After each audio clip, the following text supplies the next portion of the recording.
Hi, ഇന്ന് കാനഡയിലുള്ള ഒരു strawberry picking ഫാമാണ് കേട്ടോ കാണിക്കാൻ പോകുന്നത്. ഇപ്പം നിങ്ങൾ വിചാരിക്കേണ്ടോ ഈ വിൻ്റർ സീസണിൽ എവിടെ നിന്നാണ് ഈ സ്ട്രോബെറി ഫാം എന്നല്ലേ? ഇത് ഈ ജൂലൈയിൽ എടുത്ത വീഡിയോ ആട്ടോ. എഡിറ്റ് ചെയ്യാനുള്ള മടി കൊണ്ട് ഇതിങ്ങനെ ഫോണിൽ കിടക്കാറുണ്ട്. അപ്പോൾ സമയം കിട്ടിയോണ്ട് അങ്ങ് എടുത്ത് പോസ്റ്റ് ചെയ്യുന്നതേ ഉള്ളൂ. സമ്മറിൽ ഇവിടെ ഇതുപോലുള്ള ഫാമുകളൊക്കെ ഇങ്ങനെ ഓരോ സ്ട്രോബെറി പിക്കിങ്, റാസ്ബെറി പിക്കിങ്, അങ്ങനെ ഓരോരോ സീസണിൽ ഓരോന്ന് അവർ ഓപ്പൺ ആക്കും. നല്ല രസമാണ് ആ ഫാമിലേക്കുള്ള വഴി എന്ന് പറഞ്ഞാൽ. സാധാരണ കൺട്രി സൈഡുകളിലാണ് ഈ ഫാം ഉള്ളത്. അപ്പോൾ വഴിയിൽ രണ്ട് സൈഡും നിറയെ പാടങ്ങളും ഇതുപോലെ നിറച്ച് മരങ്ങളും. ഈ തിരക്കിൽ നിന്നൊക്കെ ഒഴിവായി ഈ സമ്മർ സീസണിൽ ഇതുപോലുള്ള ഫാമുകളിൽ പോകുന്നത് നല്ല രസമാണ്. ഈ അടുത്തുള്ളൊരു വാട്സൺ ഫാമിലാണ് ഞങ്ങൾ പോയത്. അവിടെ നമ്മൾ എൻട്രൻസ് ഫീസായിട്ട് നമ്മൾ $5 കൊടുക്കുന്നത്.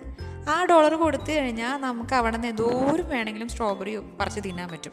അതിന് പ്രത്യേകിച്ച് പൈസയൊന്നുമില്ല. പക്ഷേ നമ്മൾ പറിച്ചത് വീട്ടിൽ കൊണ്ടുപോകണമെങ്കിൽ ഇതിപ്പോൾ കാർത്തൂൻ്റെ കയ്യിലിരിക്കുന്ന കൊട്ട കണ്ടോ, ആ കൊട്ടയ്ക്ക് ഒരു ഇത്ര രൂപയുണ്ട്, $5 ആ പൈസ കൊടുത്തു കഴിഞ്ഞാൽ നമുക്ക് പറിച്ച് വീട്ടിൽ കൊണ്ടുപോകാം. അല്ലെങ്കിൽ നമുക്ക് അവിടെ നിന്ന് തന്നെ തിന്നാം. സ്ട്രോബെറി മാത്രമല്ലായിരുന്നു കേട്ടോ അവിടെ പോയപ്പോൾ ഉണ്ടായിരുന്നത്. ഇതുപോലെ റാസ്ബെറി ഉണ്ടായിരുന്നു. പക്ഷെ ഞങ്ങൾ റാസ്ബെറി പറിക്കാൻ വേണ്ടി ഞങ്ങൾ പോയില്ല. കാരണം എന്താണെന്ന് വെച്ചാൽ അതിനധികം പെട്ടെന്ന് അത് ചീത്തയായിപ്പോവും. പക്ഷെ നല്ല മധുരം ഒരു പുളിയൊക്കെ ആയിട്ട് നല്ല ടേസ്റ്റാണ്. കാരണം ജാം ഉണ്ടാക്കാൻ അതുപോലെ തന്നെ വൈൻ ഉണ്ടാക്കാനൊക്കെ നല്ല രസമാണ്. അതിങ്ങനെ നല്ല രസമാണ്. അതിങ്ങനെ നല്ല പച്ച കളർ ഇലയിൽ ഈ ചുവന്ന് ഇങ്ങനെ തൊടുത്ത് ഇങ്ങനെ കിടക്കണ നല്ല രസമായിരുന്നു. നമുക്ക് അവിടെ പറിച്ച് തിന്നാം കേട്ടോ. അതിനകത്തൊന്നും ഒരു പ്രശ്നമുണ്ട്. നമ്മൾ കുറേ പറിച്ച് തിന്നു. അങ്ങനെ ഞങ്ങൾ വയറൊക്കെ നിറച്ചു തിന്ന്. പക്ഷെ പറിച്ചുകൊണ്ട് പോയില്ല.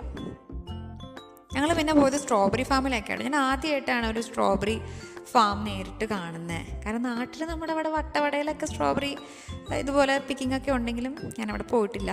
നല്ല രസമാണ്. അതിങ്ങനെ പതിഞ്ഞിങ്ങനെ നിലത്തിങ്ങനെ പറ്റി ചുവന്ന കളർ ഇങ്ങനെ ഇറിഞ്ഞിൽ പോലെ ഇങ്ങനെ നിറച്ചിങ്ങനെ ഉണ്ടായി കിടക്കുക. നമുക്ക് ദൂരം വെച്ചാൽ പറിച്ച് തിന്നാം. കയ്യിലൊക്കെ ചുണ്ടിലും എല്ലാം സ്ട്രോബെറിയുടെ ചാറാവും, മേത്തെ ഡ്രസ്സിലൊക്കെ ആവും. പക്ഷെ നല്ല രസമാട്ടോ. അതിങ്ങനെ പറിച്ച് നമുക്ക് ആ കൊട്ടയിൽ പറിച്ചിടാം. നല്ലത് നോക്കി പറിക്കാം. എന്നുവെച്ചാൽ എന്താ പറയുക, ചെറിയ ചെറിയ പ്രാണികളൊക്കെ ഉണ്ടാവും, വാഷ് ചെയ്തെടുക്കാം. പക്ഷെ നല്ല രസമാണ്. അങ്ങനെ ഞങ്ങളൊരു കൊട്ട നിറച്ച് സ്ട്രോബെറി പറിച്ചു. ഭയങ്കര സന്തോഷമായിപ്പോയി.